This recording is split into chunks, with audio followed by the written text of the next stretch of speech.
Picture this moment, August 2nd, 1944, high above the Normandy beaches where Allied forces have been pouring onto French soil for nearly 2 months.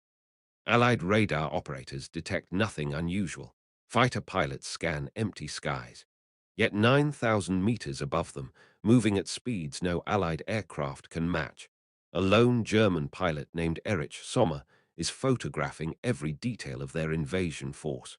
His aircraft streaks across the sky at nearly 800 kilometers per hour, its twin-jet engines producing a sound the world has never heard in combat before. In just 2 hours, this single reconnaissance flight will gather more intelligence than the entire Luftwaffe collected in the previous 2 months. This is the Arado R-234 Blitz Lightning, and it's about to change everything the Allies thought they knew about aerial warfare. The story of how Erich Sommer came to fly this historic mission begins years earlier, in the desperate final phase of Germany's war effort. In late 1940, as the Luftwaffe struggled to maintain air superiority, the Nazi German Ministry of Aviation issued a tender for something unprecedented: a jet-powered high-speed reconnaissance aircraft with a range of 2156 kilometers. Only one company dared to respond: Arado Flugzeugwerk, offering their E.370 project led by Professor Walter Blum. Walter Blum was no ordinary engineer. A World War I fighter ace with 28 victories, he had earned the prestigious Paul Le Mérite Medal and later trained as an aeronautical engineer. After joining Arado in the mid-1920s, he became one of the pioneers of jet propulsion design in airplanes. Though he could appear absent-minded at times, prickly at others, Blum had studied aeronautical engineering for more than 2 decades and was completely up to date on jet engines. He was responsible for all the key design features of the R-234, assisted by engineer Hans Rebeski and others. The challenge they faced seemed insurmountable. While both prototypes had been mostly completed prior to the end of 1941, the Junkers Jumo 4 turbojet engines were not available until February 1943. Due to engine unreliability, the maiden flight of the R-234 V1 was delayed until July 30, 1943. Think about that. The airframe sat complete for over a year, waiting for engines that simply didn't exist yet. No one seems to know why Messerschmitt was able to get engines for its Me-262 in June 1942, while Arado was forced to wait. For months, Blum and his engineers looked at the unfinished shell, following reports of Messerschmitt's aircraft undergoing tests. But Blum's team had created something extraordinary. The design was a high-wing, mostly conventional-looking aircraft powered by a pair of Junkers Jumo 4 turbojet engines, one beneath each wing. Arado estimated it would possess a maximum speed of 780 km/h at 6,000 meters, an operating altitude of 11,000 meters, and a range of 1,995 kilometers. These numbers, if achieved, would make it untouchable by any Allied aircraft. The early prototypes revealed both the genius and the desperation of German engineering. To reduce weight and maximize internal fuel capacity, Arado did not use retractable landing gear. Instead, the aircraft was to take off from a jettisonable tricycle gear-style trolley and land on 3 retractable skids. Imagine the courage required. These pilots would launch into the air on a wheeled trolley that would fall away beneath them, then return to Earth on skids, sliding across grass airfields like a sled on snow. In flight tests, there were constant problems. On one flight, the pilot correctly jettisoned the trolley at 200 feet, but its parachute failed to deploy and it was smashed.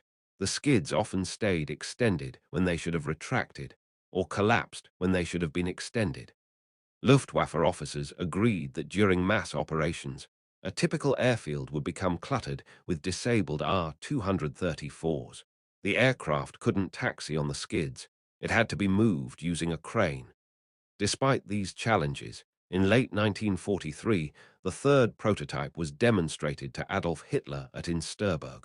He was enthusiastic about the aircraft and authorized Arado to obtain factory personnel, raw materials, and the funds necessary to build 200 by the end of 1944. Hitler had a particular obsession with this aircraft. He was especially annoyed that Britain's de Havilland Mosquito reconnaissance aircraft was speedy enough to zoom over Germany with near total impunity. The Führer often boasted to his staff that the R-234 jet was even faster than the prop-driven Mosquito. On March 12, 1944, the first bomber variant, the R-234V9, performed its first flight. It was the first to feature a fully retractable tricycle landing gear, with the main gear retracting forward into the mid-fuselage. This solved the landing problem, but created new challenges.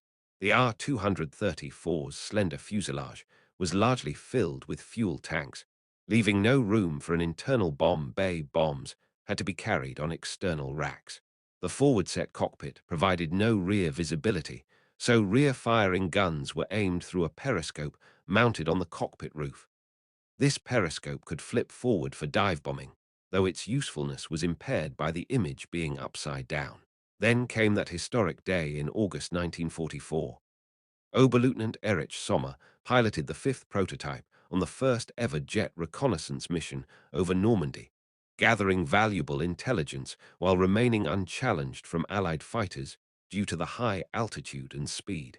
The service ceiling was 10,000 meters. Sommer came and went unhindered. Altitude and speed kept him safe. He wasn't even detected. The images he returned showed a buildup of more than 1.5 million men, along with matching supplies and weapons. Over the next 3 weeks, two machines flew 13 more missions without interference. They returned high-quality intelligence data, confirming what German ground commanders already knew. They were being beaten by an overwhelmingly superior adversary.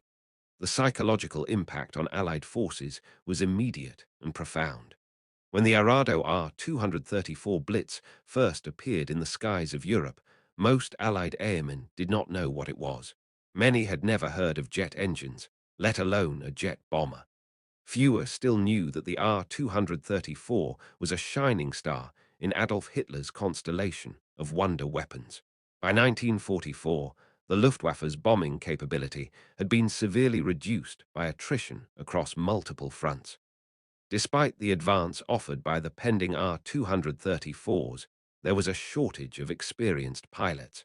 Personnel had to be pulled from the front lines and brought to central Germany for aircraft familiarization, which was facilitated with two-seat Messerschmitt Me 262s. The operational debut as a bomber came with devastating precision. On December 24, 1944, 9 Arado R-234B2s approached a factory complex at Liege, each laden with an 1,100-pound bomb.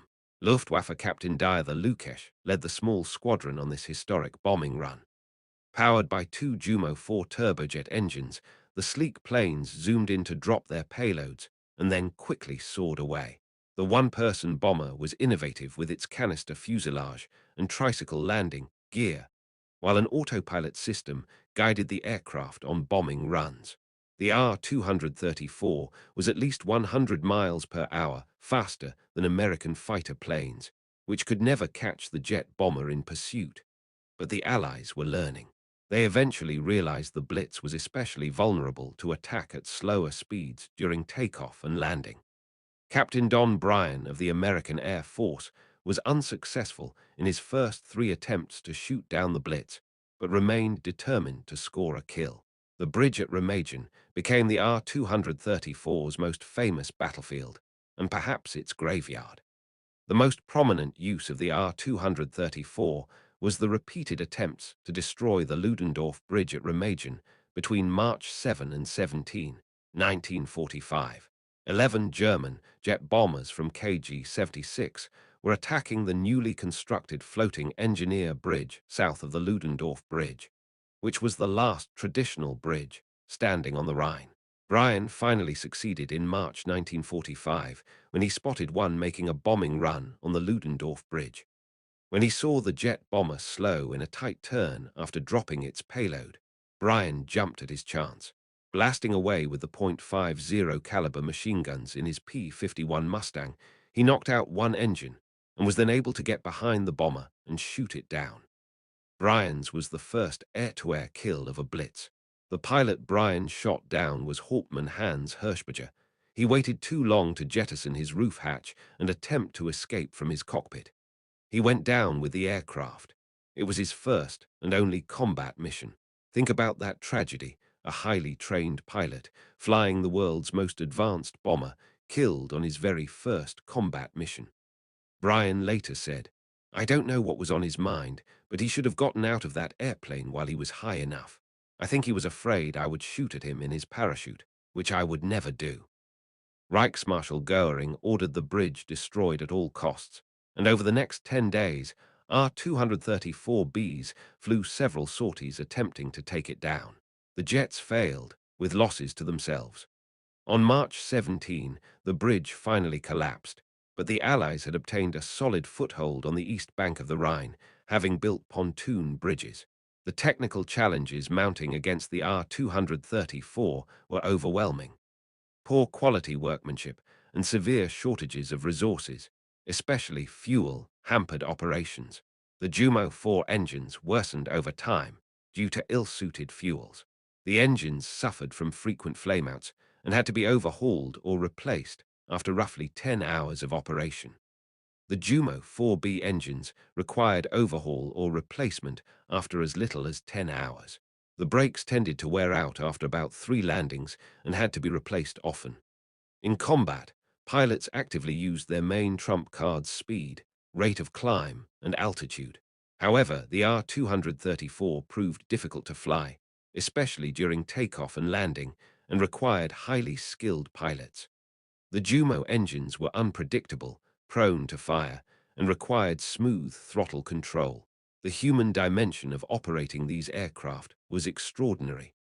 The pilot got aboard by pulling down a retractable step on the left side, climbing up kick steps, and entering via the roof hatch.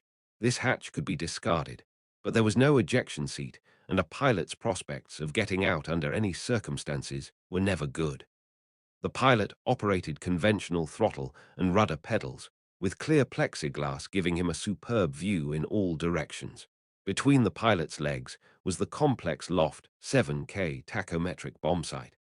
Despite its revolutionary capabilities, production numbers tell the story of Germany's collapse. Between mid-1944 and the end of the conflict, only 210 aircraft were built. Production was slow, as Arado had to maintain production to compensate for other factories bombed during the USAAF's Big Week in February 1944. By April 10, 1945, 38 operational R-234s were reportedly on strength, including 24 reconnaissance aircraft, 12 bombers, and 2 night fighters. However, most of these sat waiting for fuel and qualified personnel. The final missions of the R-234 reflected the desperation of Nazi Germany's last days. The unit conducted its last missions against Soviet forces encircling Berlin during the final days of April. During the first week of May, the unit's few surviving aircraft were either dispersed to airfields still in German hands or destroyed to prevent their capture. The R-234 continued to fly combat missions until Germany's surrender on May 8, 1945. Several were destroyed by anti-aircraft guns or bounced by Allied fighters during takeoff or landing when the jets were flying slow and straight. One particular aircraft's journey after the war tells its own remarkable story.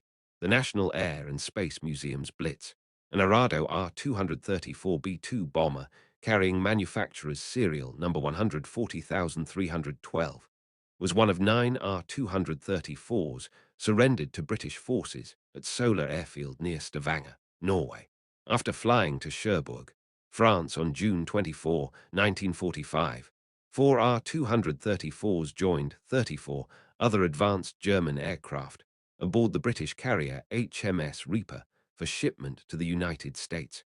The Reaper departed July 20, arriving at Newark, New Jersey 8 days later. U.S. Army Air Forces personnel reassembled and flew 2 R-234s, including 140,312, to Freeman Field, Indiana. The Smithsonian began restoring 140,312 in 1984 and finished in February 1989. All paint had been stripped from the aircraft, so it was painted with markings of 8kg-76, the first operational unit to fly the Blitz. The final Luftwaffe pilot, who flew 140,312 prior to Germany's surrender, Willy Kriesman, was reunited with the aircraft in 1990 and donated his flight logs to the Smithsonian. This Arado is the sole survivor of its type. The legacy of the R-234 extends far beyond its limited combat record.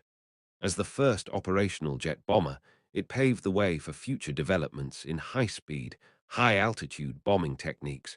Captured R-234s were extensively studied by Allied engineers, contributing to the advancement of jet technology in the post-war period. The insights gained from the R-234's performance were instrumental in the development of subsequent jet-powered reconnaissance and bomber aircraft during the Cold War. According to historians, the R-234 arrived too late in the war and in too few numbers to have any significant impact, and was rushed off the drawing board too soon with too many flaws. At best, it was an experimental aircraft that needed more conceptual consideration before being pressed into service. All told, only a few hundred R-234 B-2s were produced, with several dozen making it into combat. As one expert notes, as with most of the so-called German wonder weapons, they make me wonder. Everyone is enamored with them, but they really don't live up to expectations. Yet there's something deeply human about the story of the R-234, something that transcends the cold statistics of war.